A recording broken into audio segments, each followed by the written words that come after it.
Hi, it's Angela. Today I'm bringing you a wrap up of all the books that I read in January, except it's not going to be all the books that I read. Let me explain. I've been trying to think of a way to bring wrap ups to you in a more compact way where we really tackle the highlights and lowlights of my reading month. So I've taken very heavy inspiration from the Dance Moms Pyramid to bring you all the wrap up pyramid. On the bottom, Paige. You were good. I'm waiting for you to be great. And next, Kendall. So in this pyramid system, we're going to have three tiers. The bottom tiers are for books that were definitely not my taste, but I think would have an audience somewhere else. So that's going to be three at the bottom. Then the middle tier are going to be books that I think are good. I like them. I think they're generally recommendable to a very large audience. And so that's going to sit at two books in the middle tier. And then the top tier are going to be books that I love to death, I will defend to the death, and even though they might not be objectively the best book, a great book, I absolutely love it, and I can't recommend it enough. We're going to try to stick to a 3-2-1 system. Obviously, there are going to be changes month to month because I'll read more books, I'll read less books, just like this month, spoiler alert. I have two books tied for first place because they're just 2 5-stars that I have to share with you all. So long intro aside, if this is your first time joining me here, welcome. I read a lot of speculative fiction, mystery suspense thrillers, romances, as well as general literary fiction. So if you would like reviews, recommendations, and vlogs about those types of books, stick around and let's be friends on Instagram and Goodreads, which are all linked in my description down below. If you are still interested in seeing a review of all the books that I read this month, I will leave my Goodreads linked in the description down below. I usually leave a quick 1-sentence review of my thoughts about the book there. Starting off with the bottom tier, we have Mistakes Were Made by Meryl Wisner. This is a sapphic romance following our main character who has a one-night stand with an older woman only to find out the next day that that older woman was actually her friend's mom. Talk about awkward. So here are the things that I think really sell this book. It had a lot of really great spicy scenes and they definitely don't skimp out on the details. If you're also into romances that focus on the taboo-ness of the romance, this will probably be for you. There's a lot of discussions about if it's right or wrong to be in a relationship with this person's mom. So if you're kind of into the tension that's focused from that kind of conflict, this would be a great read. There's also surprisingly a lot of mutual pining. I know we start off with these characters hooking up at a bar and they already know each other when they meet for real, but because of the taboo-ness of the romance, they kind of have to hide a lot of their feelings, especially when they're in public or around other people. So you get a lot of that kind of pining, will she, won't she, does she like me kind of feelings and thoughts throughout the book. And it also has a strong focus on friendships. So the main character has this friend group, and one of the friends, they've been known each other for decades, and her friend's family is practically her own family, and that kind of bond and love and trust is really strong throughout the book and a very core part of the main character's support system. So if you like reading about strong friendships, especially strong female friendships, I would also give this one a shot. Now here's why this book didn't necessarily work for me. I like my romances to have kind of a secondary plot, something that's really driving this romance to develop. So without that kind of secondary plot, a lot of this book is just these two characters working out their feelings for each other, and that's personally not my cup of tea. In a similar vein, because there wasn't a secondary plot for a resolution to be had, this conflict resolution for their relationship happened quite suddenly and also kind of behind the curtains. The reader doesn't explicitly see the resolution kind of played out. It's more talked about.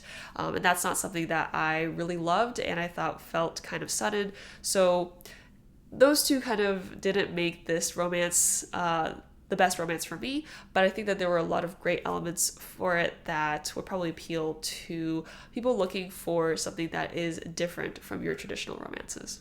I ended up giving this book a 3 out of 5 stars. It's sitting at the high end of my bottom tier actually, so We're only going down from here. The next book on this tier is Wonderland by Jennifer Hillier. This is a police procedural mystery thriller. It follows a woman who comes to a small town as the new chief deputy, and her first case is to investigate a murder that happens at the town's biggest attraction, which is called the Wonderland amusement park. So I read this book for the Book Troops book club, which is amazing, by the way. It's hosted by Gabby Reeds, and there were a lot of things that I loved about it, but then I think through this book I found more about my own reading taste. So the kind of things that I think sell this book is that it immediately introduces a lot of different angles to attack this mystery at, which I feel is good because the readers are essentially solving the mystery along with the chief deputy. So it feels very interactive in that way. I also personally love the spooky / abandoned amusement park vibe, especially in a small town. I think all those things combined give this very eerie, very ghostly, creepy feel to the book, and that is definitely here. Wonderland is almost a character in and of itself. The spooky amusement park vibes for this book, immaculate. So good. So the reason this didn't work for me, and I kind of alluded to this earlier, was mainly because I'm finding I don't love police procedural mystery suspense thrillers. I think something about reading through like a detective working through a case, gathering evidence, or somebody like interviewing everybody involved in book format just doesn't really work for me. I find it uninteresting most of the time, and I've read quite a few at this point. So this book, Alex Finlay, Tana French, all these books kind of really following police work from like a book perspective just haven't really worked for me. So I think that's why I found this book kind of uninteresting until maybe the last 15%. I don't love it when we're given information that is so obviously designed to throw us off. I think there are definitely ways to kind of subtly introduce red herrings. So that's one thing that I didn't really love that happened in this book.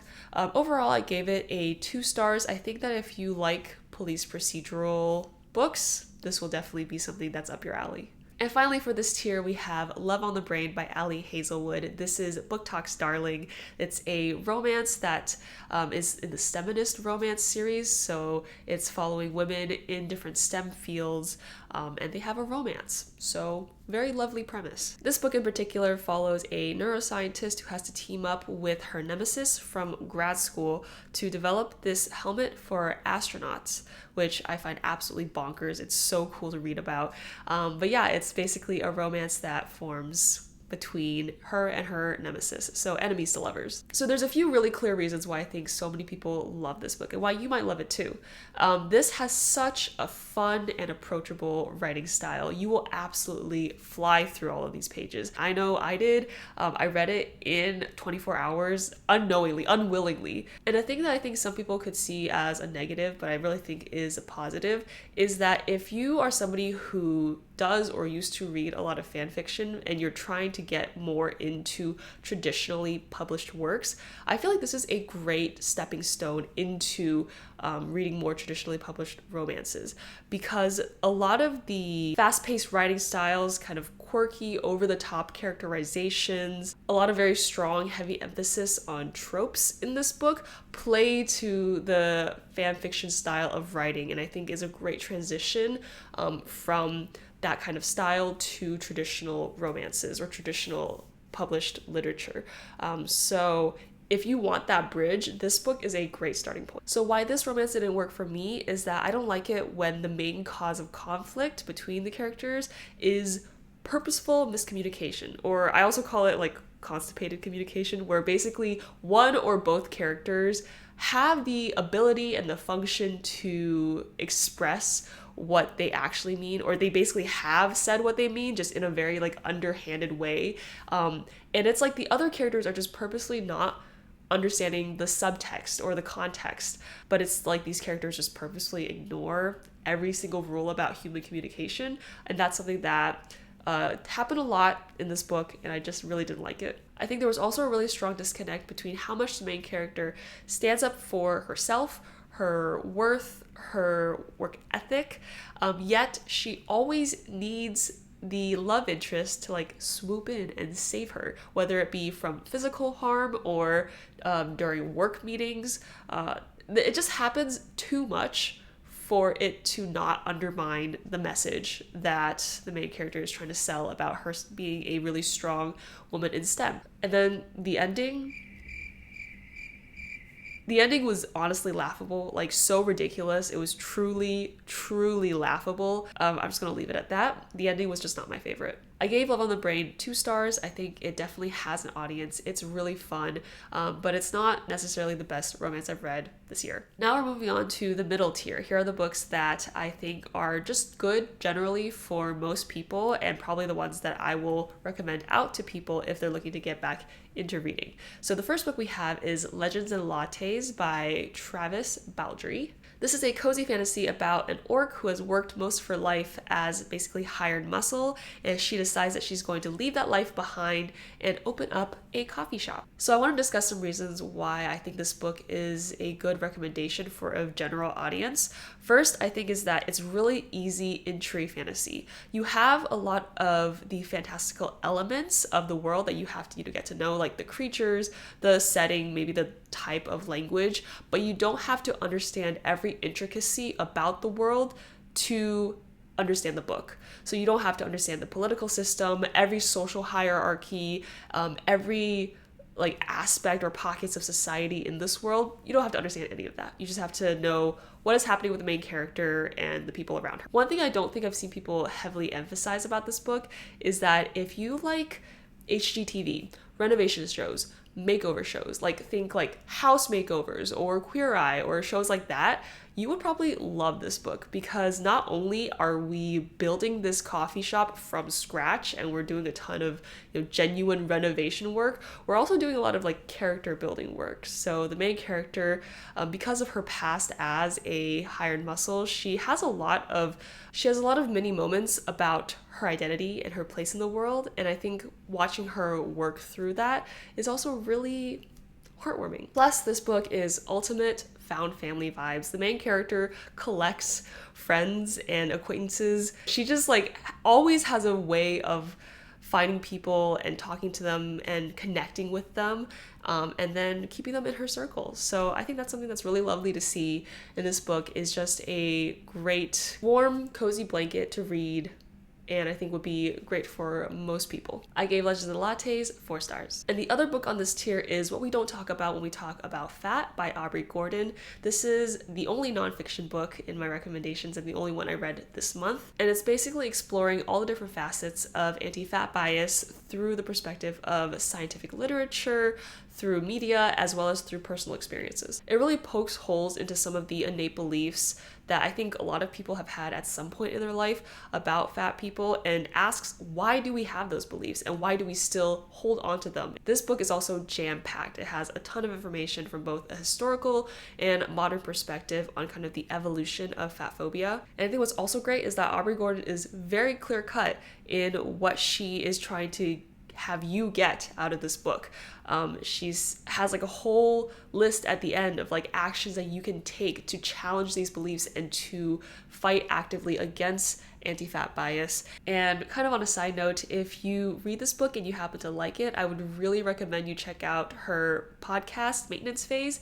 Aubrey Gordon co-hosts this podcast with Michael Hobbs, and they talk a lot about different facets of health, wellness, and fatness in society, and a lot of the myths behind those, and kind of debunking them, really doing deep dives on a ton of different subjects. And I think she also has a new book out called You Just Need to Lose Weight and 19 Other Myths About Fat People. I'm definitely going to pick it up at some point. I gave this book a 4 stars. And finally, we've arrived at the top tier. These are my 5-star reads of the month. I will defend these books to the end, and surprisingly, these are the only books that I have physical copies of, so I'm really glad that I like them the most. The first book in this tier, it was inevitable. I think you guys probably all saw it coming. It's Babel, or The Necessity of Violence, an Arcane History of the Oxford Translators' Revolution, by R.F. Kuang. This is a historical speculative fiction, and it's set in the 1800s. We're following an orphan who is swept into this elite world of academia through Oxford's translation institution. It's important to note that the main character was brought from Canton to England, so he's very much an outsider, and when he's at this institution, he's approached by this very shadowy organization that's wanting to challenge the colonialistic tendencies of the institution. I'm going to try to condense what I love about this book as succinctly as possible so that I don't just talk on and on and on about all the great things that are happening here. But the very first thing that I think is pretty obvious is that it's just written very, very beautifully. R.F. Kuang has this magical way of storytelling where she just weaves through time, conversations, and events so naturally and so smoothly. I always feel so immersed in this world. It's like I'm there watching it happen whenever I read her books, both this book as well as the Poppy War series. So the fantasy element of this book is the silver working, where they can scribe different words on pieces of silver to have them have magical properties. And so I think that fantastical element of silver working and language as a commodity was such a good choice as the vehicle to discuss colonialism and racism. Using language and using the eliteness of academia and of getting this magical boost from silverworking really amplifies all those concepts that she's exploring here. Personally, I also loved the breakdown of language in this book. I know that's not for everyone. Like in the footnotes, she'll have the root breakdown of all the words they're talking about, little anecdotes about mistranslations or how to translate, little things like that. I personally really loved it, and I think that if you are someone who speaks multiple languages or is learning a new language, you'll really relate to a lot of the students' struggles in this book and their kind of philosophical takes on language itself. The final thing I'll say is that this is how I want all academia or dark academia books to be written. This is how I honestly want history books to be written. I know that's not possible, but I absolutely loved this way of storytelling. This book is something that I will definitely be revisiting, and I really love what this book represents. And obviously, I give it 5 stars. And the last book in this tier, tied for first place, is What Lies in the Woods by Kate Alice Marshall. This is a slow mystery suspense, and it's about a young group of girls who were attacked in the woods. They managed to identify the man and put him away for good. However, they were hiding a secret. Now, decades later, their attacker's death brings this group of girls together as one of them decides that she wants to come out with the truth. So I'm honestly pretty surprised that this book made it to my top list. This was my January pick for book of the month, and I've never heard of this book before. I wasn't really expecting it, so I think the fact that it was so good really surprised me. The first thing I love is the atmospheric writing. There are some parts that are really dreamy and hazy, and then there are other parts that are really gritty and dark. I think that writing style really reflects the theme of importance and falsehoods in memories, especially for the main character that we're following. And I cannot stress enough the small town murder vibes in this book. They were so good, and they really doubled down on how everyone in this town knows each other. Everyone knows everyone's story, yet they somehow can still keep secrets, hide things, commit acts of evil against each other. Every character in this book, from the main characters to the very side characters that we only see for a brief glimpse, are fully fleshed out characters. They definitely don't feel like tropes that are there to serve the plot. And here's the thing, I try not to go into rating mystery thrillers by if I can see the twist or not, because I don't think that's necessarily the most important thing for a good mystery thriller. I will say for this one, I had suspicions about some of the twists, but the thing is, there were so many that were absolutely wild and so expertly executed that I can't really find faults in this twist that were happening in the book. It was just so good, and the timing of them were just so perfect in the plot, and the lead up and build up to it were just so fantastic. Loved everything about this book. Would highly recommend it if you kind of like a slow burn suspense. Definitely a lot of jumping back and forth into the past and present, and also a slightly unlikable main character, who I think is a very interesting main character. Another 5 stars in the bag. So that was the wrap up of the books that I read in January. Hopefully I was able to convince y'all to give some of these books a try, and let me know if this format is working for you or not.